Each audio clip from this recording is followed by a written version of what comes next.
You want to get us going? Yeah, coach. You always say the players usually tell you who to play. Do you feel like that's been the case through 4 weeks, or do you still kind of not have a great idea of who to play on each given day, just going into conference play? Yeah, I'd say really, the toughest thing right now for me is probably, the third base position, and the DH position. Maybe I'll just match up with the DH. And, you got a pretty good battle going with, when I say battle, now that I guess that Stovall's back, that's his spot for the most part, and you got Holt and Sprague Lott at third, and then you got, Souza, who's been swinging it really good. And so those are, maybe those three guys are the guys I got to, move around a little bit. And just with Missouri, overall impressions, what kind of sticks out to you about their baseball team? Well, I look at their numbers, they're hitting about 290, fielding about the same as we are. Our numbers aren't too different. Their top of the line pitchers have done well. They're weekend starters and maybe one or two of their relievers.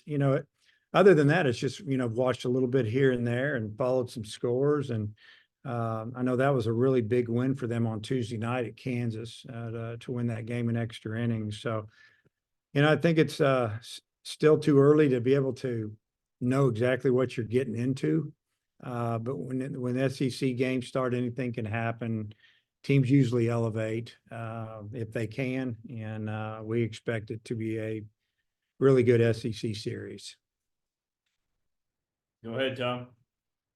Yeah, my question was just about the general feel. You've won 10 in a row, and maybe you're not tearing the ball up like you could, but just the general feel that you got Stovall back and you got Carter back, just how you feel going into conference play. Yep, obviously feeling a lot better on the offensive side, having, Peyton back in the lineup and swinging the bat really well, hitting the ball hard. And then on the defensive side as well, I mean, it gives us another option, experience in the middle. So I'm really liking that a lot. And, with Dylan Carter coming back, he's still, trying to get it back. He's thrown a lot of strikes, but he hasn't got his slider going, the way that we know it will be in probably 2 more weeks or a few more outings. But, as far as, just not being injured or beat up, I mean, we're in a good position right now. There's going to be a lot of Loviches in the ballpark on this weekend. Theirs has 5 home runs. Just wonder what you think kind of their hitting prowess so far. Yeah, I mean, first off,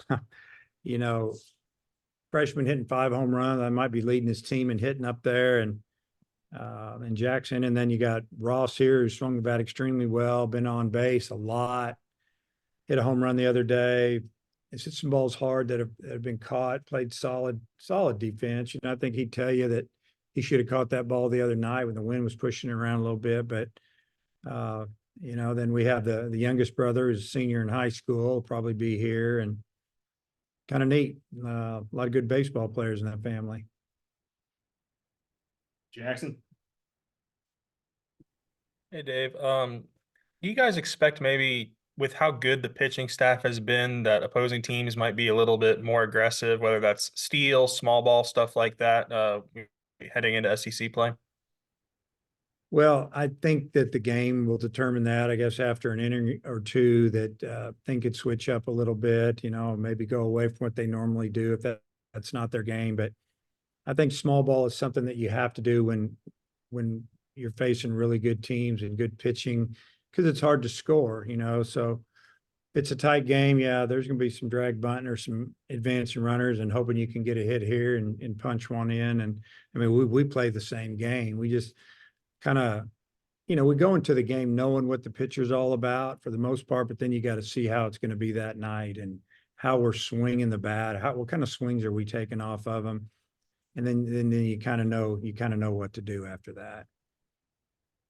And Nolan, you mentioned him earlier. I know the competition's heating up, and that's a good thing for the team. Is he a guy that maybe could project, maybe not this year, but down the road, play third base and shortstop in addition to second? Yeah, he can play anywhere, honestly. I mean, he could play third, short, second, center field, right field. I mean, We've had him in the outfield catching some fly balls lately. Just because he's been really good in the box. You know, he doesn't look sped up. He doesn't look overmatched.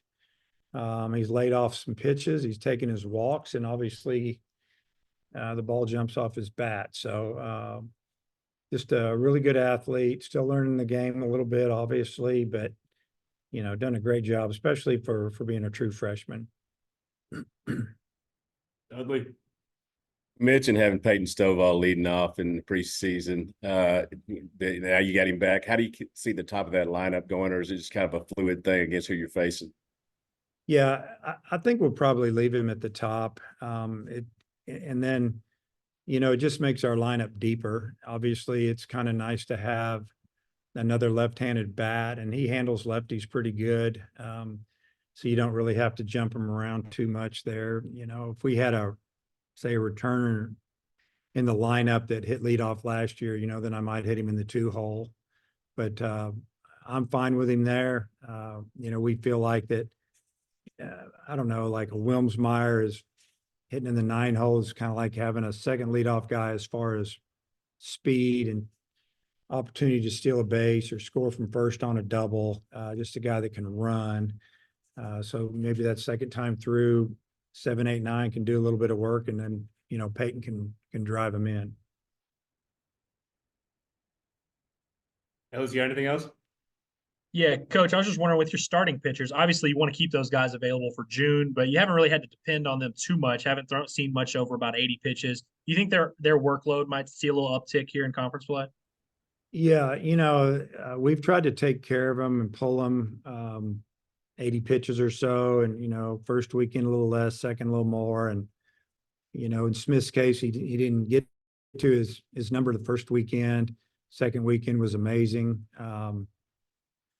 Third and fourth been pretty good as well, but we've taken care of them. You know, we just try to, you know, we had a short week with Hagan because he threw on Saturday and he's throwing this Friday, so it's a day less. So we took him out of the game an inning earlier than we normally would have at this time of year. So they'll kind of show us what to do, but the number's higher if they can reach it. You know, if it's a stressful 90 pitches or so, you know, maybe you get him out early. But if it's an easy 80, let them go out, and if they get to 100, let them go. You know, just finish them up right around there. But yeah, they've done a good job of throwing enough strikes that, you know, they could keep their pitch counts down. Jackson, you got anything else? Cool. Coach, thanks for your time. Okay, see you guys. Thanks.